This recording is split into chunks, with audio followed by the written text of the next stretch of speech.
Hello guys, welcome to Adrija's cake world. তো আজকে আমি তোমাদেরকে দেখাবো কিভাবে কাপকেক বানাতে হয় বা গ্লাস কেকও বলতে পারো।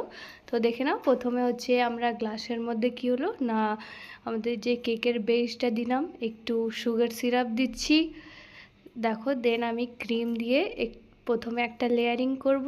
ফার্স্টে একটা ক্রিমের লেয়ারিং করব। দেন আমি আবার এরপর থেকে এর মধ্যে কি দেব না হচ্ছে, দেখো আমরা এখানে বাটারস্কচ ক্রাশ ইউজ করছি।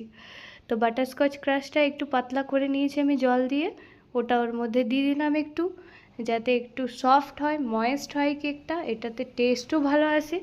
দেন আমি ওপর থেকে আবার ক্রিম দিয়ে কেকটাকে ভালো মতো ডেকোরেশন করে দেবো। এখানে আমি ইউজ করছি 6B নজল। এটা দিয়ে গ্লাস কেকের ডিজাইন কিন্তু খুব ভালো হয়, তোমরাও করতে পারো। তারপরে অ্যাট লাস্ট আমি কি করব, একটু স্প্রিঙ্কল দিয়ে দেবো।